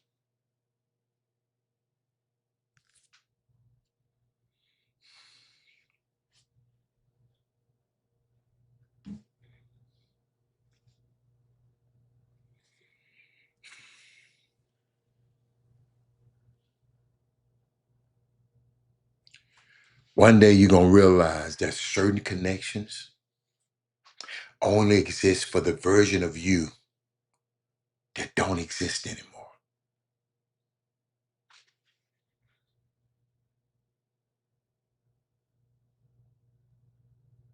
Some of the people you pour into,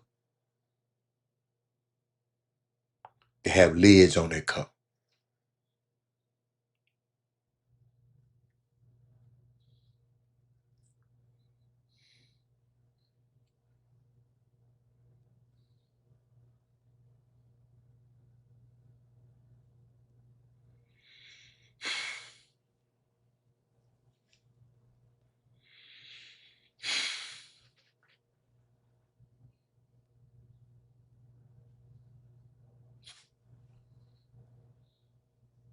When somebody is drowning, man, that ain't the time to teach them how to swim.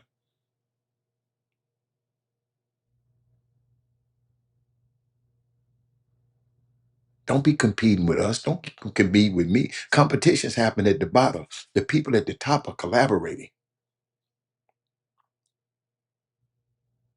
We got to figure this stuff out, y'all.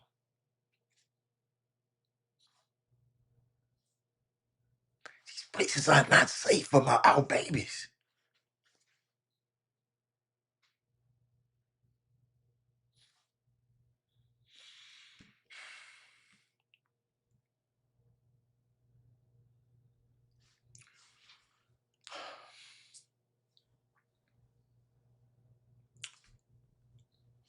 How we go?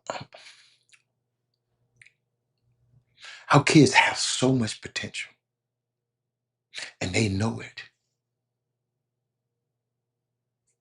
What is potential? If I could mine the cemetery,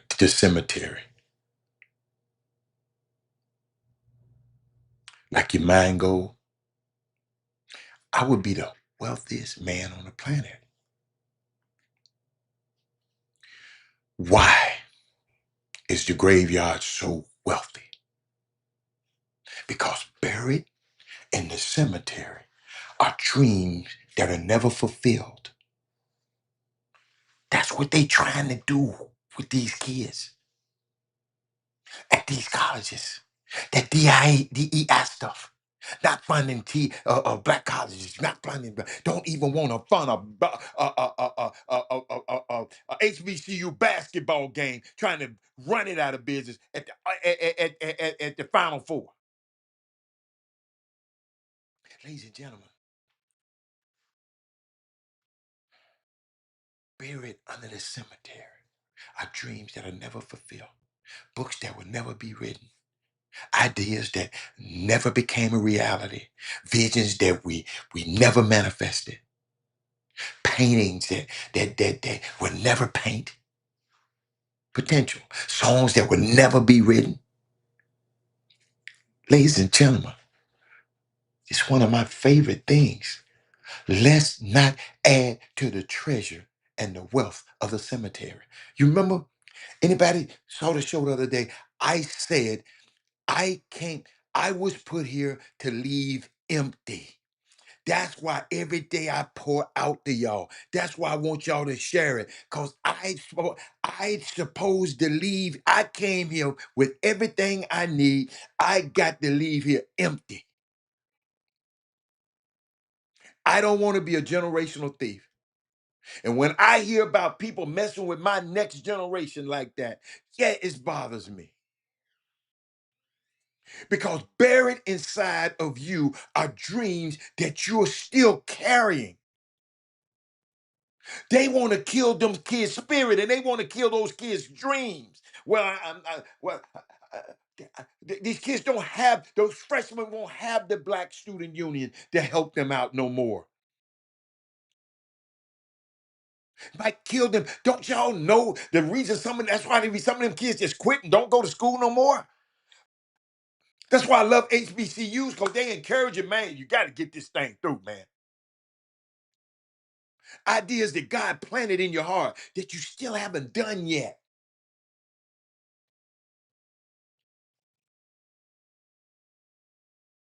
And what I'm concerned is that we'll never see your work, I too. We'll never see some work from you, Robert Young. When Eric Harris will never see no work from you, big coach. Big coach, I talked about you yesterday on how I'm watching you doing what you're doing. You better keep doing what you're doing.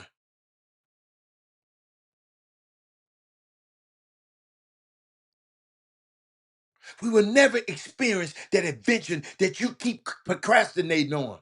Partner of mine called me last night, said, "What you doing?" Man, I'm sitting up here trying to figure out a way. Go ask him. Kevin Allen called me last night. Man, you asking me what I'm doing. I'm reading. Trying to figure out some kind of way that can help my people and can get me paid. Because I want to benefit from it. It's okay to benefit from something you helping people do. Eric Harris said he would not be there without the Black Student Council and leaders. They know the Project 2025, they know our kids got potential. Let's cut this funding out right now. Because potential, you know what it is? It's untapped power. Potential, it's unused ability. Potential is dormant strength. They know these kids get educated, the strength they have. Potential is hidden power. Potential is all you can be, but you haven't become yet. I too, Eric Harrison, if you already done it, that ain't your potential no more. I done already did this platform right here. This not my potential. It's something out there that I need to do. It's beyond this. Because I've done this. You follow me? Potential is how far you can go in life, but you haven't gone yet. Man, I hope he's still watching this because he called me late last night. He said, "Man, I'm just checking on what you doing." I said, "I'm reading. I'm trying to figure a way. I'm trying to find a way. And I'm trying to find people like my kind."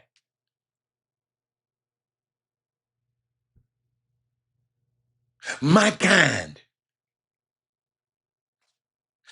Potential is everything you can be, but you haven't became yet.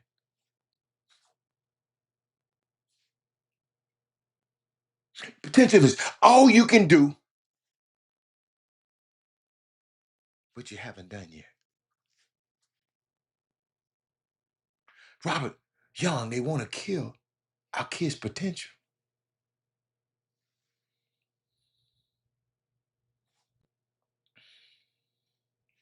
Potential is never what you've already done. Am I talking to somebody out there? Is my mic working? It's always what you could do, but you haven't done yet. It's some stuff that we can do on this show and we ain't done yet, and I'm pissed off about it because we won't share it. We went, well, it ain't on Facebook today, so I want to be able to go back and forth. Shh. Keep your ass off the show then. You ain't trying to help us build nothing anyway.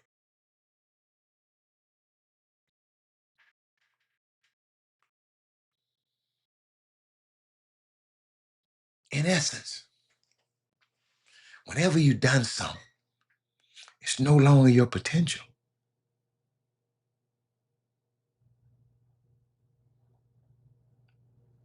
Absolutely. No, this Robert Hatter, Eric Boone. I'm living this life. I'm living this. Whenever you did something, it's no longer your potential.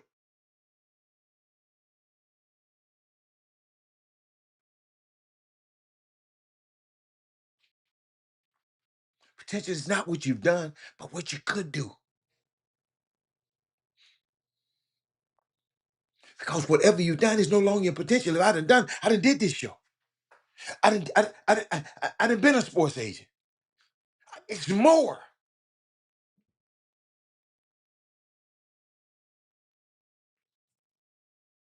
I done did millions of dollars of contract. Maybe I need to do trillions of dollars of contract somewhere.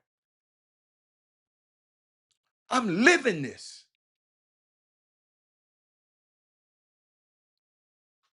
Therefore, you should never be impressed by what you already done.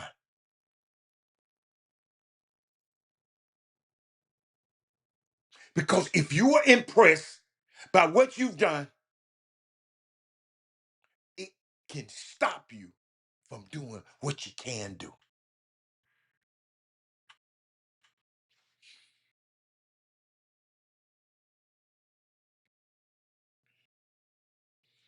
People asked me one day, I said, what you do every day? I said, every day I'm trying to create a bill. Bill. He said, why? I said, because if I create another bill, I got to figure out a way to pay for it. You'll get that one on the way home. Thinking about my babies on the campus of Missouri, them redneck ass folks up there. Redneck ass people up there at the University of Texas. The first one, whatever Trump said, that's what we're going to do. Redneck asses. Project 25 MAGA asses. Just doing stuff for no reason at all. You don't have to do that to them people. Just some evil, despicable ass people.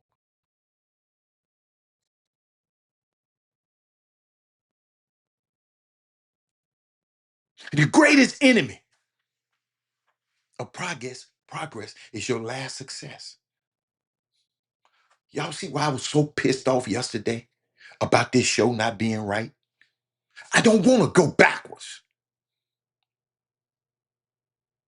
In Facebook, sorry asses.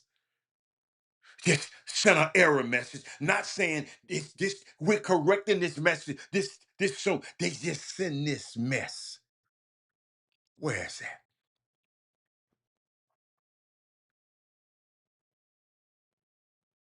And some of y'all, well, it ain't on Facebook. Well, I ain't gonna watch it. You sorry asses. I don't like that. They just send me this mess. Doc, this what we have to do. This what you need to do. The error, we fixing the error. Nothing. And no way to reach them.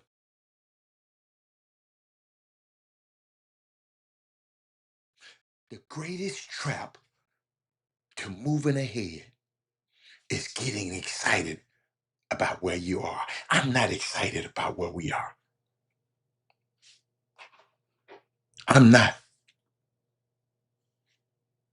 I'm not.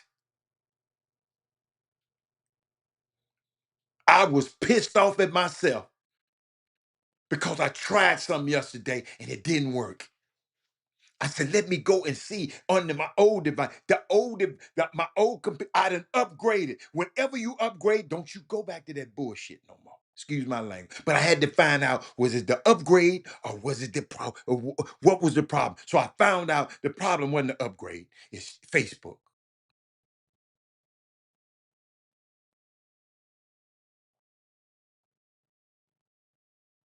And then I like Facebook so I can just mess with people.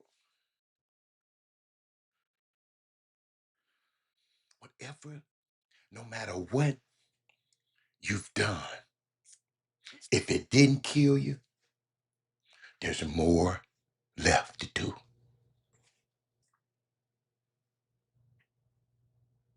No human being, I just told you, no human being came to this planet empty.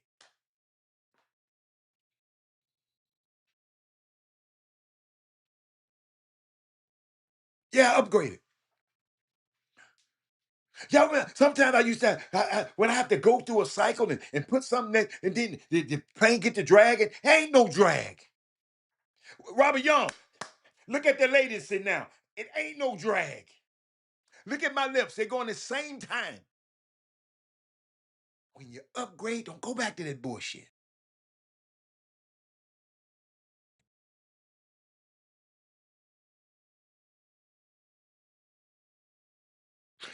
When you came to this planet, you came here loaded. You didn't come empty. That's why I said I got to leave here empty. You came here loaded. So you came here to make a deposit. I know you don't know it. Ain't nobody taught you that. But if you watch this show, that's why I tell you to share the show. That's why I tell you to tax. And hold up, don't tell me I can't. I can't. I showed you earlier how you can share the show on YouTube. That man talking about that's in life. Listen, every day I'm talking, I'm communicating life. Eric Harris, if you don't get anything out of Robert Hatter, I'm not talking for this. Everything, I'm not talking about sports. Everything that I give you, it's about life. I'm communicating life to you. Thank you, Pastor Ed Montgomery. I'm not preaching a sermon. I'm communicating life. When I talk to y'all these things that I've experienced,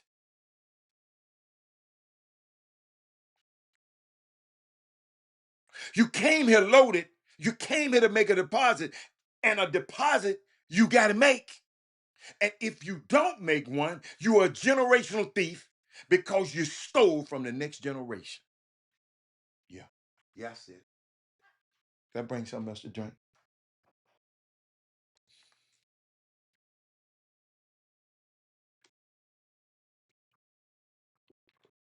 Y'all be on this show thinking I be talking to y'all. I do. But I really want y'all to share with y'all kids.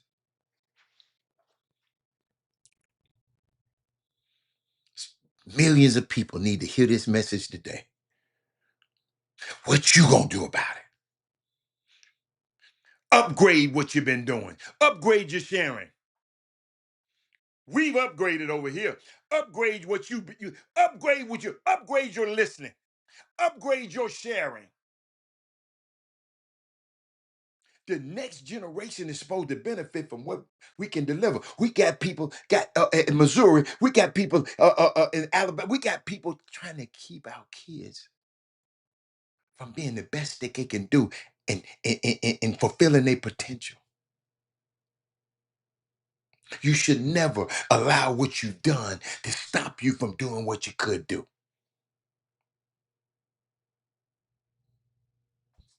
No matter how great what you've done. Don't just, I've done this. Don't park right there. Oh, I did this. Don't park right there. Oh, I did this. I park right there. Hell no. I will never park. Best kept secret. You know what? It's a strange secret because the only person who has it,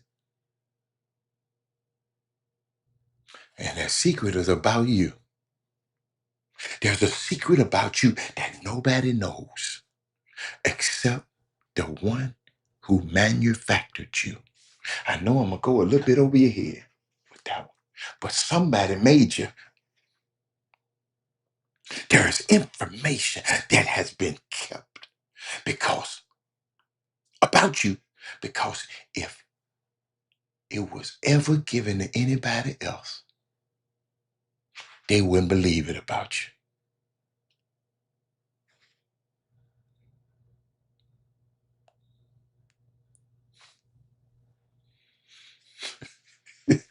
Boy, I know this heavy. They don't want these kids to get knowledge. They don't want these kids to get potential. They mess with them. They withdraw from funding because they know the politics and all you people that be around here. Oh, it's 2 o'clock. I got to get out of here, and I'm gonna repeat this tomorrow. So bring somebody tomorrow because I got to give you something tomorrow because you got to understand politics is the distribution of resources, the resources that all of us need. And we say, I don't do that politics stuff. But I wanted to stop at 2 o'clock on the dot. I wish I could stay here with y'all, but but the key to freedom is knowledge. The key to knowledge is the truth. And the key to truth, we got to go back to the manufacturer.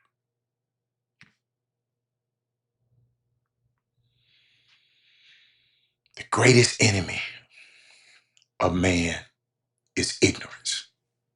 I'm gonna go overtime with this one because I don't. Women Rock wins. I love the gifts unprofound. Ignorance is the cause of all destructions. What Martin Luther King said: the two most dangerous things in the world is sincere ignorance and conscientious stupidity. We got to know. Ignorance is the man. Y'all, we just don't know. The parent I was talking to the other day, she just didn't know. We perish because of lack of knowledge. Listen, gosh, here's the point. If you don't know anything and you teach your children what you know, then your children are as smart as you. Write that down and write this down. All I know is what I've learned. Let that sink in. No matter how many books you bought, you only know the ones that you read. I know y'all got extensive libraries at home. I don't put nothing on that shelf that I ain't read. Some of you people bought books last year and ain't even cracked the page yet. And you show your people your library and try to impress them with what you don't know. Buying information doesn't give you revelation. It's the last one today before we get out of here. 90% of the knowledge that you need is right in the house in a book you never read. I told y'all about me. They stage, you know how they stage those cute stuff. You put books over here and put the lamp on top of the books. And I went over there one day and saw this book and read that thing called Leaders Eat Last. Changed my life because 90% of the knowledge that I needed was right there in my house. That's why every time I pass a library, it incriminates me.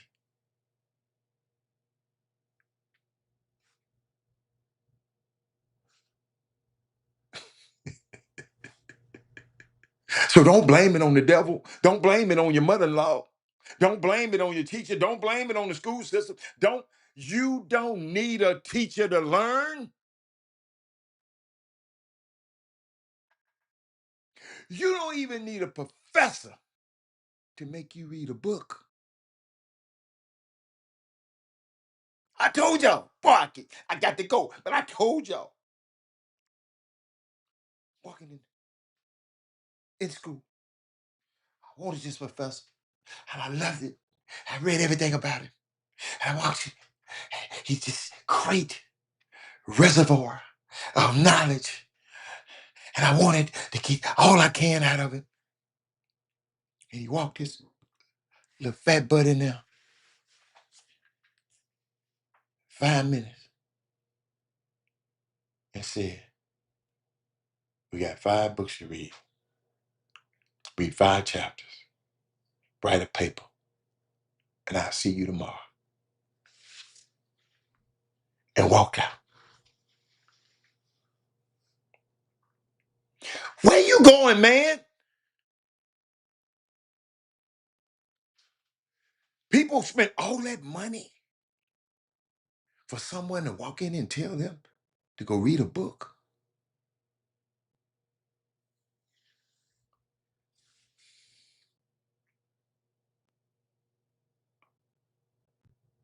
Knowledge is the key to freedom. But the key to knowledge is it's got to be checked carefully. I used to think, and I want to get off this line, but I used to think that knowledge was powerful. Cause I'm gonna regurgitate this tomorrow. I used to think that knowledge was power. That's not necessarily true, because you can learn the wrong thing. And I'm gonna leave y'all there with that one. You can learn the wrong thing. Oh my God. I don't know who started that. Who got me into talk about that? Whoever did it, I can't wait. I love you. I'll see y'all tomorrow. I'm out of here, man. I got to go.